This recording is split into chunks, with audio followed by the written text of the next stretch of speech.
पप्पा, तुम्हाला 90व्या वाढदिवसाच्या लाख लाख शुभेच्छा आणि तुमच्या दीर्घायुषी निरामयी आयुष्यासाठी ईश्वरचरणी ही प्रार्थना.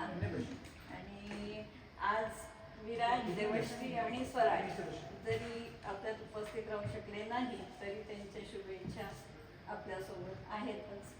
आणि मी खूप चांगली वक्ती नाही, पण मी लिहू शकते. तर मी माझ्या भावना लिहिल्या आहेत, तर त्या मी वाचून दाखवू इच्छिते.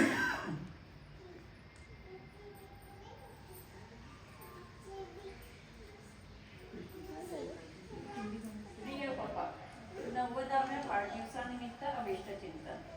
आमचे पप्पा श्री सुदाम शंकर पाटील म्हणजे सर्व परिचित SS आबा, आज त्यांना 90व्या वाढदिवसानिमित्त आम्हा पंचकन्या व परिवारांतर्फे हार्दिक अभिनंदन आणि शुभेच्छा. जीवेत शरद शतम पप्पा. आमचे पप्पा म्हणजे शिक्षण क्षेत्रातील समर्पण व उदारता यांचा उत्तम संगम आहे. ग्रामीण भागातून आलेल्या व स्वतःच्या कर्तृत्वाने उच्च शिक्षण घेऊन त्यांनी हजारो विद्यार्थ्यांचे जीवन घडवले. त्यांच्या आयुष्यातील या संघर्षमय व प्रेरणादायी प्रवासाविषयी थोडे सांगावेसे वाटते. जळगाव जिल्ह्यातील अमळनेर तालुक्यातील बरवस या लहानशा खेड्यात शेतकरी कुटुंबात पप्पांचा जन्म झाला. ग्रामीण पार्श्वभूमीत वाढूनही शिक्षणाची आस्था त्यांच्यात लहानपणापासूनच होती. 4थ्या वर्गात असतानाच पितृछत्र हरवले, पण त्यांची जिद्द व आमच्या आजींचा करारी स्वभाव व हिमतीमुळे त्यांची जीवन नौका व्यवस्थित मार्गाला लागली. गावातील शाळेत सुरुवातीचे शिक्षण घेतल्यानंतर त्यांनी अंबळनेर येथे इंटर सायन्सची परीक्षा उत्तम गुणांनी पास केली. ॲग्रिकल्चर किंवा डिप्लोमा करायची खूप इच्छा असूनही पुण्यात जाऊन शिक्षण घेणे परिस्थितीमुळे शक्य नसल्याने अंबळनेरच्या प्रताप कॉलेजला फिजिक्समध्ये त्यांनी BSc केले. 1959 मध्ये मित्रांच्या मदतीने धुळे येथे येऊन SSVPS कॉलेजला डेमॉन्स्ट्रेटर म्हणून नोकरी सुरू केली. दरम्यान 1961 मध्ये अनेक अडचणींवर मात करून त्यांचा आईशी विवाह झाला. साधारण परिस्थिती व घरच्या काही वरिष्ठ मंडळींची लग्नासाठी नाराजी असूनही त्यांनी एकमेकांना उत्तम साथ दिली. आई बाबांचा त्या काळी प्रेमविवाह होता, हे मी इथं विशेष नमूद करू इच्छिते.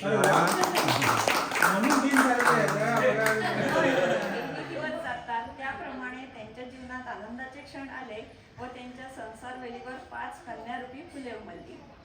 लग्नानंतर 2 वर्षानंतर पहिली मुलगी म्हणजे आमची अक्का सुनीता लहान असतानाच पप्पांना पदव्युत्तर शिक्षणाची संधी मिळाली व त्यांनी त्या संधीचा उपयोग करून पुण्यात राहून MSc केली. खेड्यात शिक्षणाचे महत्त्व नसतानाही आजींचे प्रोत्साहन, पप्पांची जिद्द व आईचा सहयोग या सर्व गोष्टींचा मेळ बसल्याने पप्पांनी आपले पोस्ट ग्रॅज्युएशन पूर्ण केले व त्यांची नोकरीत बढती होती.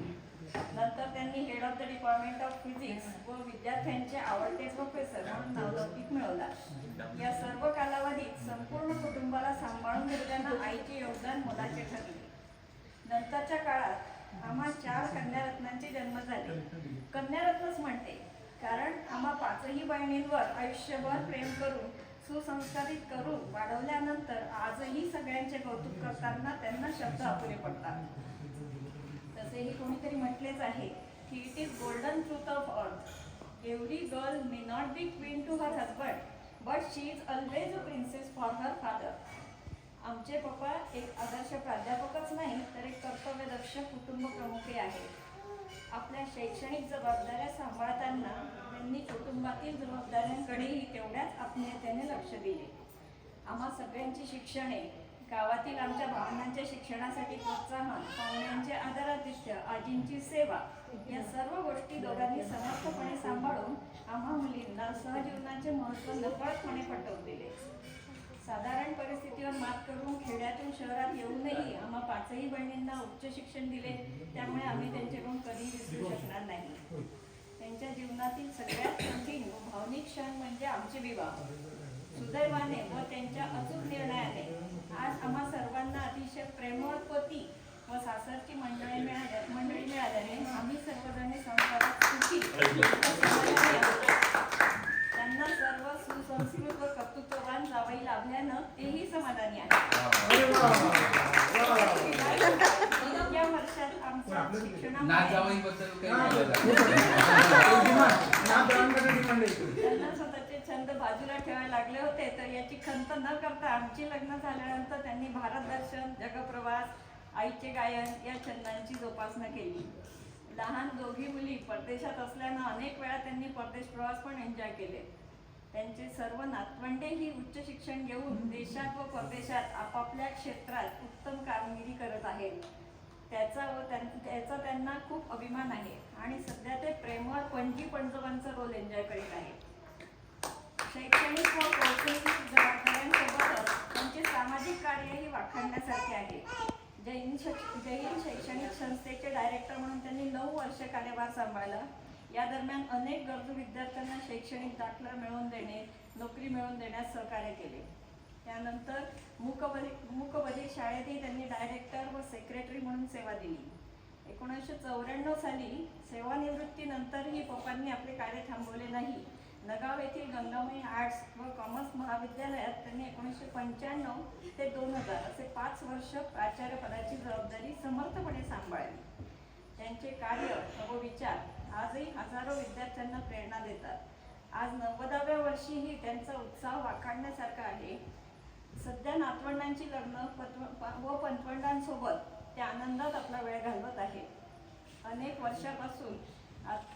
वर्षापासूनचा दिनक्रम सकाळी 5 वाजता उठून प्राणायाम व योगासने करणे, नंतर 5 ते 1000 स्टेप्स वॉकरच्या मदतीने का होईना पण वॉकिंग करणे, आप्तेष्टांशी फोनवर संवाद साधणे, आयपॅडवर सुडोकू सारखे बुद्धीला चालना देणारे गेम खेळणे, असे सुखी, समाधानी व कृतार्थ जीवन ते जगत आहे. आपल्यामुळे कोणालाही, अगदी आमच्या आईलाही त्रास होऊ नये असा त्यांचा अट्टाहास असतो. सोबतच एकमेकांच्या तब्येतीची उत्तम काळजी घ्यायलाही आई पप्पा विसरत नाही. आमचे पप्पा स्वभावाने अतिशय शांत, सदैव हसतमुख व मनमिळावू असल्यानं त्यांच्या व्यक्तिमत्वात असलेली एक प्रसन्नता प्रत्येकाच्या मनाला स्पर्श करते. त्यांच्या अविरत सेवाभावी वृत्तीला आणि ज्ञानदातृत्वाला नमन करत त्यांच्या 90व्या जन्मदिनानिमित्त त्यांना शतायुष्य लाभो हीच मनपूर्वक शुभेच्छा. त्यांच्या निरामयी दीर्घायुष्यासाठी ईश्वरचरणी प्रार्थना. पुन्हा एकदा हॅपी बर्थडे पप्पा. आणि आपण 100व्या वाढदिवसाला पुन्हा याच्यापेक्षा मोठा सोहळा करू. त्यावेळेला विराज, देवश्री, स्वराज हे पण असतील आणि त्यांची बाळा पण असतील. पप्पांसाठी एक छोटासा व्हिडिओ बनवला आहे, आपण तो पाहू.